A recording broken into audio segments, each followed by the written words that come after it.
महाविकास आघाडीचं आता थेट जागा वाटप जाहीर होणार आहे। महाविकास आघाडीची जागा वाटपासंदर्भात यापुढे कुठलीही बैठक होणार नाही। तर वंचित बहुजन आघाडीशी अजूनही महाविकास आघाडीचा संवाद सुरू आहे। वंचित बहुजन आघाडीला 4 ते 5 जागा सोडायची महाविकास आघाडीची तयारी आहे। मात्र वंचित बहुजन आघाडीला त्यापेक्षा जास्त जागा हव्या असल्याचं सूत्रांनी सांगितलंय। रवींद्र वायकरांच्या शिवसेना शिंदे गट प्रवेशावर मुलुंडचा पोपट गप्प का अशी टीका संजय राऊतांनी किरीट सोमय्या आणि भाजपवर केली। वायकरांवर भ्रष्टाचाराचे आरोप केले, ते आता शिंदे गटात गेल्यानंतर पवित्र झाले का असा सवाल राऊतांनी केला। तर उद्धव ठाकरेंच्या यूज अँड थ्रो पॉलिसीमुळेच निष्ठावान शिवसैनिक दूर जात असल्याचा आरोप भाजप आमदार नितेश राणेंनी केला। उद्धव ठाकरे मंगळवारी बुधवारी ते यवतमाळ आणि वाशिम लोकसभेचा दौरा करतायत।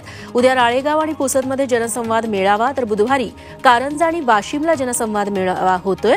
गुरुवारी रत्नागिरीत गुहागर आणि अमृत नोनी आर्थो प्लस, ये एक प्रूवन फॉर्मूला है। इसमें मौजूद नोनी फल के गुण और आयुर्वेदिक जड़ी बूटियां शरीर को जरूरी पोषक तत्व देने के साथ साथ हड्डियों और जोड़ों के घिसने, उनमें होने वाले सूजन और दर्द को रोकने में मदद करता है। दर्द मुक्त जीवन के लिए अमृत नोनी ऑर्थो प्लस। दापोलीत त्यांचा जनसंवाद दौरा असेल।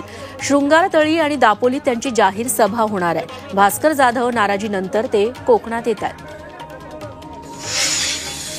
लोकसभा जागा वाटपावरून महायुतीत खल सुरू असताना अमरावतीच्या जागेवर शिंदे गटाचे नेते अभिजित अडसुळांनी दावा ठोकलाय। अमरावतीची जागा शिवसेनेची आहे, त्यामुळे तिथे आम्हीच लढणार असं अभिजित अडसुळांनी म्हटलंय। नवनीत राणा आणि रवी राणा बालिशपणा करत आलेत, ते न केलेल्या कामाचं श्रेय घेतात असा आरोपही अभिजित अडसुळांनी केला। विरोधी पक्षनेते विजय वडेट्टीवार यांची मुलगी शिवानी यांनीही लोकसभा निवडणूक रिंगणात उडी घेतली आहे।